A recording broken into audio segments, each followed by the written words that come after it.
folks doing? Adam Stockford, I'm honored to be here with you tonight. My wife Stephanie and my 9-week-old, almost 10 weeks old daughter Mara are back there. Do the pointing again, it's full picture. Okay, she's back there because she's sleeping, and I don't know how fussy she'll be, but I will tell you, this is certainly not her first political meeting, and I think that says a lot. At 10 weeks old, she's probably been to more than most adults have, so if that tells you about our lifestyle, I guess. I'm honored to be here with you guys tonight. I speak at a lot of engagements in a lot of places all the time, but this is Hillsdale, so this is home. So when I speak with you tonight, I speak as your brother, or your father, or your son, but we're family. How many people in here live in the city of Hillsdale? So a few of you are actually my constituents, but you know, this is Hillsdale County, we all stick together. So it's hard to give a crowd a topic that they haven't heard 100 times, especially politically involved people like yourself. So I'm obliged to speak about something that only I can speak about, and that's my experiences and my opinions. So I'm a lifelong Hillsdale resident. Now a lot of you guys know me, so some of this might be a little redundant, but I've lived here my whole life, graduated from a little school in Hillsdale County called Pittsford. Thank you. It's a good school. It is. One of my teachers and coaches was Bruce Caswell. I'm sure a lot of you guys know who he is for all intents and purposes. Bruce was Mike Shirkey's predecessor. Out of high school, I was a carpenter. I worked under the tutelage of my father. And I was also a boxer. I boxed at the Irish Hills Knights of Columbus Boxing Club, which they used to have a little gym in the basement of St. Joseph's Shrine there on US 12 in Brooklyn. I was one of the best welterweights in the state for several years. And that's what I did all the way up until I was about 25. I was a carpenter and I was a boxer. I built and I destroyed, and I was good at both, and I was proud of both of those things. A little bit of that too, Yep. I do enjoy music. I won't go too far in depth because it's a really long story, but I got sick in 2004, very sick, like bedridden sick, for a couple of years. And during that time, like anybody else that's had a life-changing illness, you have a lot of time to think about your life and your legacy. So when they finally figured out what was wrong with me and I started feeling better, then I was still in no condition to box, so I decided that I was going to go back to school. So I went to Jackson College at the Litz Heart Center in Hillsdale for a couple of years. I got a scholarship to Hillsdale College, and I graduated from there at 35. So I got, thank you. It really is. I got involved in local politics when my city council decided to push for what's called a municipal income tax, which is a tax on anybody that lives or works in the city. An extra tax on top of all the other taxes. And I opposed it very strongly, and I decided to run for council on that basis. And I was elected in 2013 to represent the first ward as a council person. I spent the next 4 years on council arguing with the mayor, who was the mayor at the time, mostly about policy, about the responsibilities and the place of elected officials in local politics. And so, since we didn't get along about anything in 2017, when his term came up, I decided to challenge him, and I won that election. I won every ward in the city. And now this last year, I was just elected to my second term in what turned out to be the biggest landslide in the history of the city. Won like 85% of the vote. So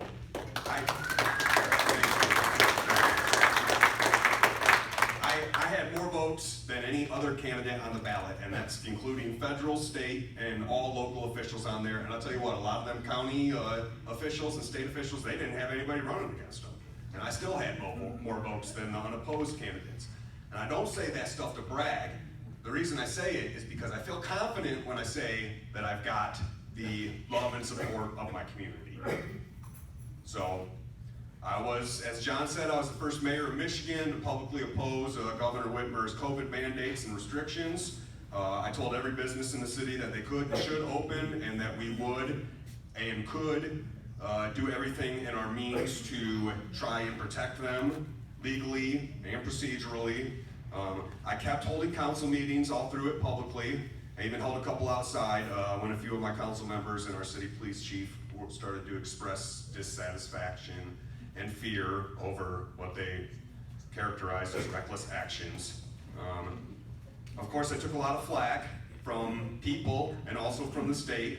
The Attorney General even sent down one of her goons to threaten our city attorney with some archaic law that they could remove me from office for gross negligence and malfeasance. I dared them to do it, and they never did.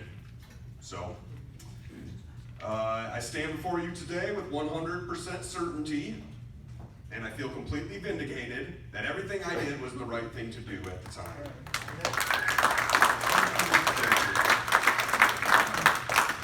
The thing is, I wasn't always sure about that, especially at the beginning when we really didn't understand what was going on, and we didn't know what COVID was. But the thing was, I knew what I needed to know, and that was that our rights to liberty, to the fruits of our labor, come from our Creator. They don't come from government, and therefore government couldn't take them away. Amen. Right. And that doesn't matter if there's a war or an economic crisis or a natural disaster or some little old bug that's got the most convenient political timing in history. Now, in the midst of this, I decided to run for the State House. And really, why wouldn't I? I had accomplished a lot in 3 years. I'd been mayor. I thumbed my nose at the governor, took her on, and won. I had helped fix a quarter of our dilapidated streets. I was part of a small group, a few of us gentlemen, that recruited and brought Myers to come to town, and Myers will be open in this coming spring for anybody that's interested. But the fight was happening at the state level, and when you have dedicated yourself to the war, then you go where the battles are taking place, and those were taking place at the state. So I was the first to announce for the seat.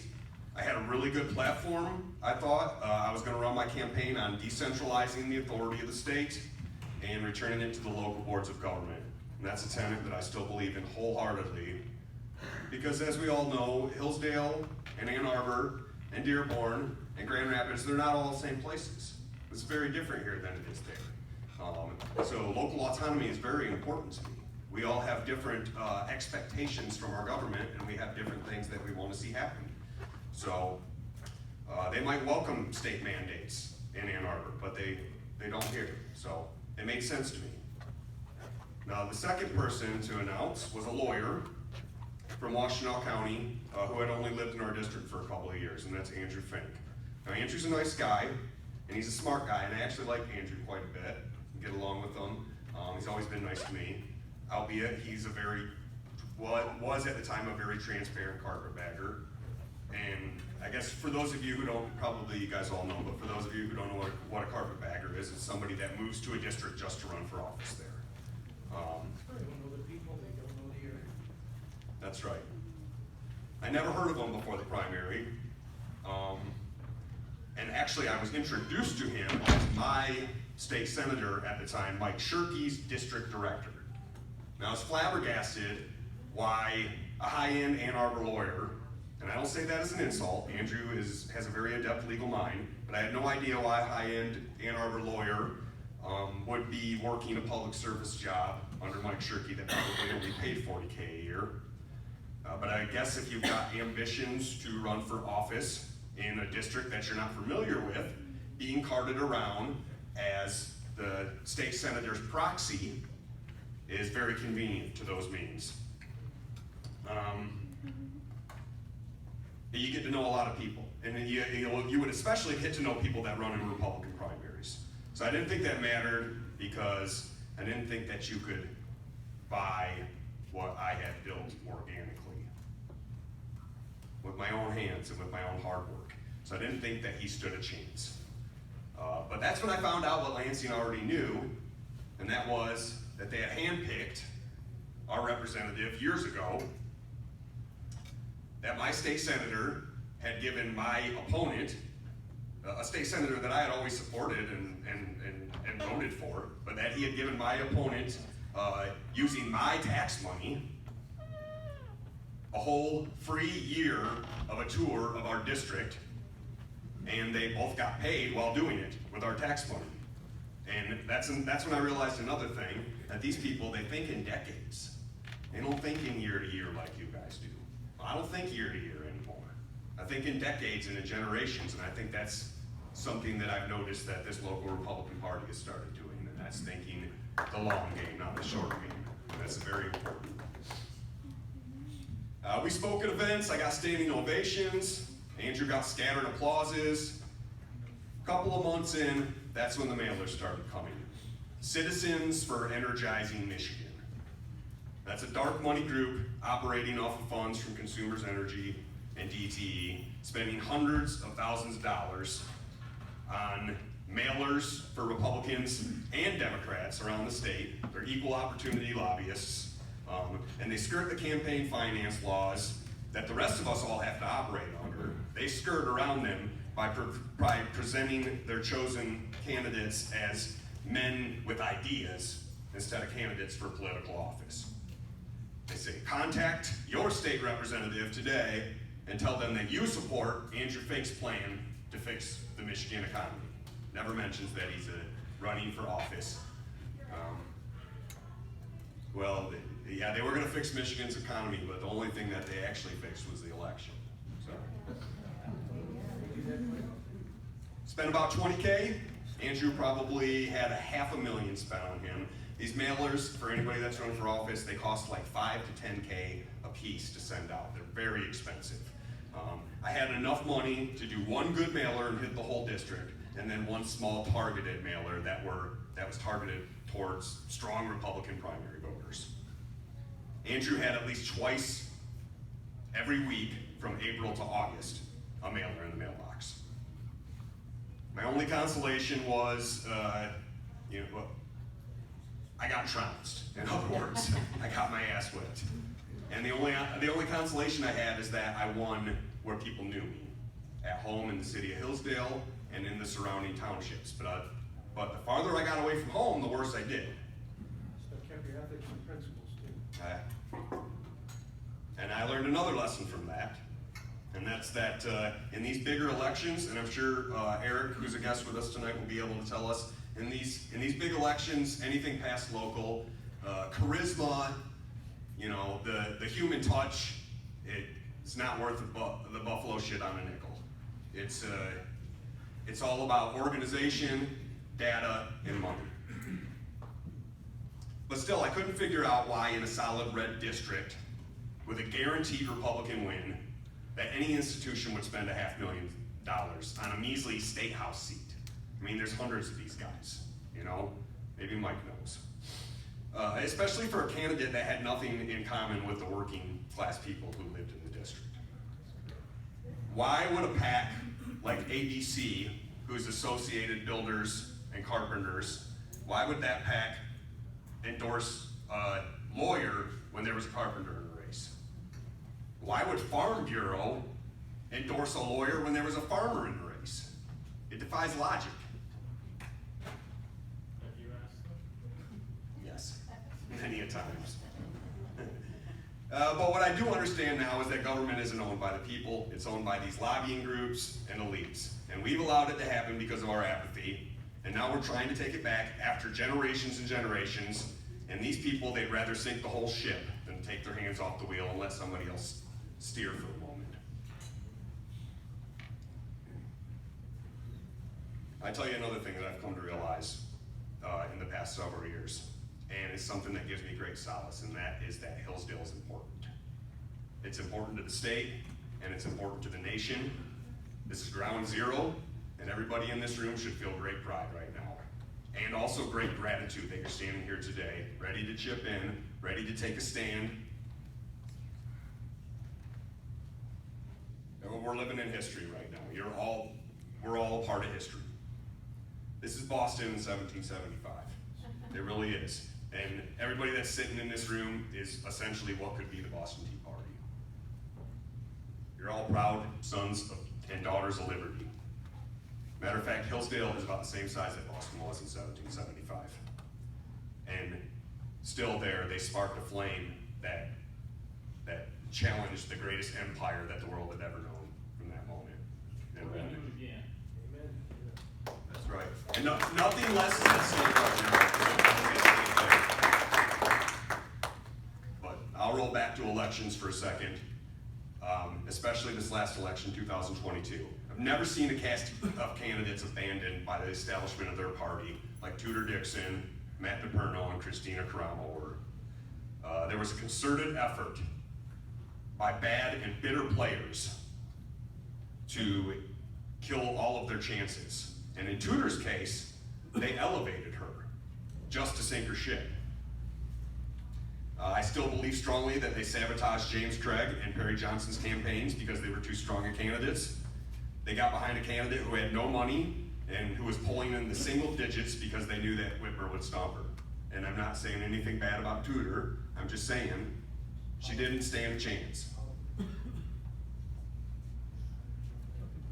It was one of two things. I don't know what the reason was, but I think it was either an attempt to eradicate Donald Trump's influence over the state of Michigan and the Republican Party of Michigan, or they want to make this state into such a Democratic hellhole that, you know, in a couple of years we'll be pining for the halcyon days of Mike Shirkey and the neoconservative establishment and the safety that and the marginal prosperity that we lived under when they were in office. Honestly, it was probably two birds with one stone. It was probably both of those things.